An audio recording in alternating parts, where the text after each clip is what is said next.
Hello friends, आज हम देखेंगे इस वीडियो में कि कैसे एक मैट टेबल के अंदर हम एक न्यू रिकॉर्ड्स को डायनेमिकली ऐड कर सकते हैं और कैसे उसमें से रिकॉर्ड को हम रिमूव कर सकते हैं। तो चलिए अपनी वीडियो स्टार्ट करते हैं अपनी कोडिंग से। ये मैंने अपना एक डमी प्रोजेक्ट बना के रखा हुआ है जिसके अंदर हमारे बाय डिफ़ॉल्ट जो क्लासेस आती हैं वो हमारी पड़ी हुई हैं। तो जैसे इसका देख सकते हैं कि अभी हमारे पास जो आउटपुट आ रहा है वो ये आउटपुट आ रहा है वर्किंग फाइन, जो हमने यहाँ दिखा रखा है। ठीक है, तो अब हम लोग कोड शुरू करते हैं। मैंने इसका HTML कोड यहाँ पर ऑलरेडी रखा हुआ है। इसको मैं समझाता हूँ कि इसमें मैंने एक फॉर्म बनाया है, एक रिएक्टिव फॉर्म बनाया हुआ है जिसके अंदर मैंने अपने सबसे पहले ये फॉर्म की ये कंपोनेंट्स डाले, एक लेबल, एक सिलेक्ट फॉर ड्रॉप डाउन, एक और select for drop down for skill level. इसके अंदर हम एक टेक्स्ट रख रहे हैं, इसके अंदर हम स्किल्स रख रहे हैं और एक ये रहा हमारा ऐड बटन। इसके नीचे हमें चाहिए कि एक मैट का टेबल जिसके अंदर हम न्यू एंट्रीज को ऐड कर सकें। तो ये हमने बनाया एक मैट टेबल जिसके अंदर टेबल की डेफिनेशन, ये हर एक headers, profile, skill level required और एक्शन। हमने इसके अंदर एक बटन बनाया फॉर रिमूव डिस्प्ले। ये एक पूरा स्टैंडर्ड फॉर्मेट होता है मैट टेबल का। ठीक है, हम ये सेव कर देते हैं। कंपोनेंट टीएस के बारे में बताता हूँ मैं। इसमें डिस्प्लेड कॉलम्स, ये नाम कुछ भी दे सकते हो, बट इसमें जो भी वैल्यूज आएंगी वो हमारे स्क्रीन पे दिखेंगी। जैसे ये टेबल बना हमारा प्रोफाइल, स्किल लेवल रिक्वायर्ड और एक्शन, तो यहाँ पर हम वो नाम देते हैं ताकि मतलब इस HTML से लिंक्ड हो सके। ये स्किल लेवल यहाँ से लिंक्ड होता है और यहाँ पर जो वैल्यू आती है वो स्क्रीन पे दिखती है। डेटा सोर्स, ये एक टेबल है जो हम लोग डेटा सोर्स यहाँ से बाइंड कर रहे हैं। मतलब इस टेबल से बाइंड करना पड़ता है हमारा एक डेटा सोर्स, जो कि ये मैट टेबल डेटा सोर्स से आ रहा है, तो हमें इंपोर्ट करना पड़ेगा। और जैसे मैंने बोला कि मैं रिएक्टिव फॉर्म यूज़ कर रहे हैं, तो वो रिएक्टिव फॉर्म हमें इंपोर्ट करना पड़ेगा। तो चलिए हम उसको पहले इंपोर्ट कर लेते हैं।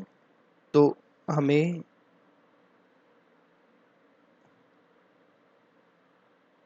जैसे हमने देखा यहाँ पर कि हमें एक मैट टेबल के लिए चाहिए और हमें रिएक्टिव फॉर्म चाहिए। तो मैट टेबल के लिए हमें ये इंस्टॉल करना पड़ेगा मटेरियल। और जब हम मटेरियल को डालते हैं तो हमें एंगुलर CDK भी मस्ट होता है डालना। और रिएक्टिव फॉर्म के लिए हम एंगुलर फॉर्म्स डालते हैं। बूटस्ट्रैप की ज़रूरत भी हमें पड़ेगी, इसलिए हमने उसको अभी से ही डाल दिए। तो हमने ये 4 स्टेटमेंट इसमें डाली है। ये स्टेटमेंट डालने के बाद हम यहाँ पर सीधा अपने कंसोल में npm इंस्टॉल कर देंगे, जिससे कि वो हमारे जो भी लाइब्रेरीज हमें चाहिए वो डाउनलोड कर देगा हमारे लिए।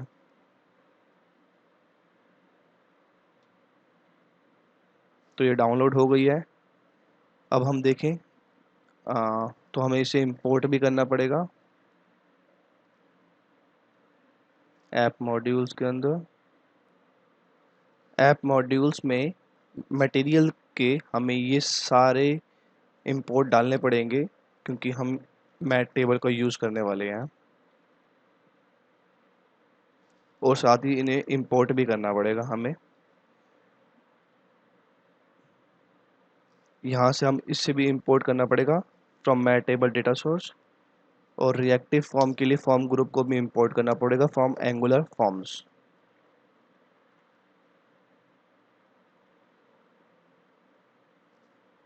हमें यहाँ पर रिएक्टिव फॉर्म को भी इंपोर्ट करना पड़ेगा, हमें यहाँ पर रिएक्टिव फॉर्म को भी इंक्लूड करना पड़ेगा।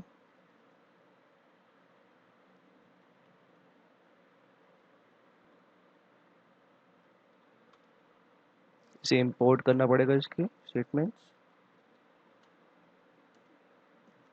तो यहाँ पर आप देख सकते हैं कि हमारे पास ये इंपोर्ट भी कर लिया हमने एंगुलर फॉर्म से। इसको सेव करके हम प्रोजेक्ट स्किल ये एक काइंड ऑफ हमारी एक इंटरफेस क्लास है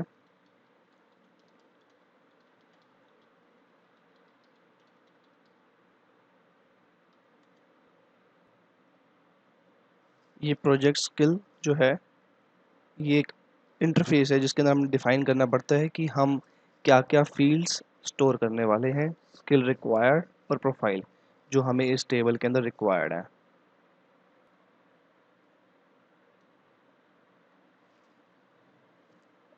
हमने ये एडिशनल और पीस ऑफ कोड भी डाल दिया है जो कि हमें रिक्वायर्ड है अपने प्रोजेक्ट के लिए। कंस्ट्रक्टर क्लास का पार्ट है, तो कंस्ट्रक्टर को हम अंदर डाल देते हैं।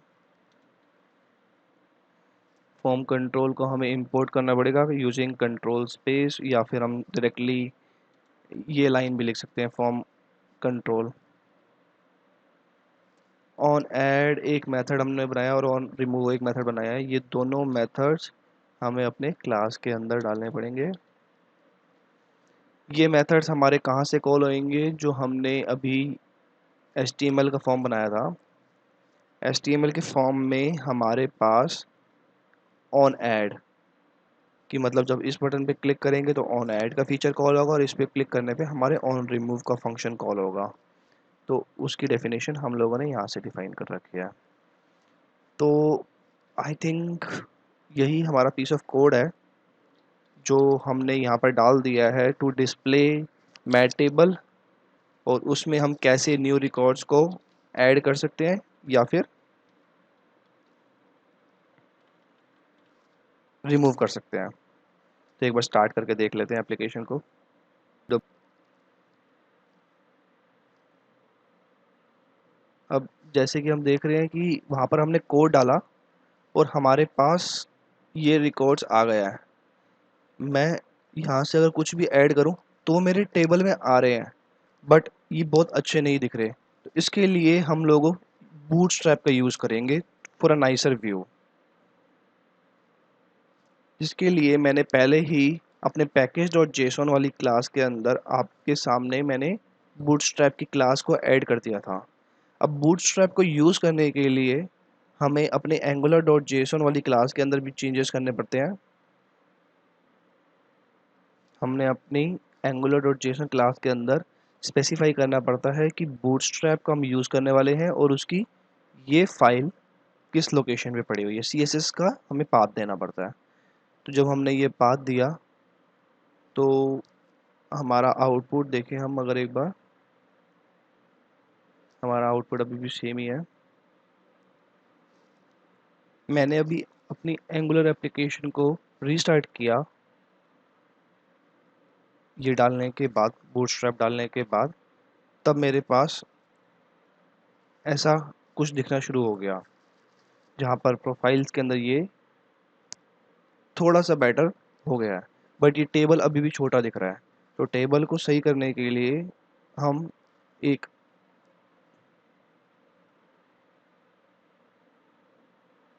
अपनी CSS क्लास के अंदर टेबल की विड्थ 100% दे देंगे। इससे क्या है, हमारे टेबल भी एक नाइसर व्यू में आ जाता है। तो अब हम देखें, ये जो यहाँ से मैं scrum master 1 new record add हो गया, कुछ भी करूँ मैं न्यू रिकॉर्ड ऐड हो गया।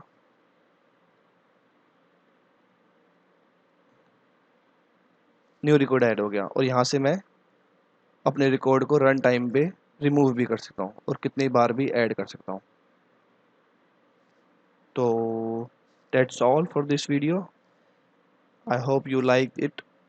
Thank you guys. Bye.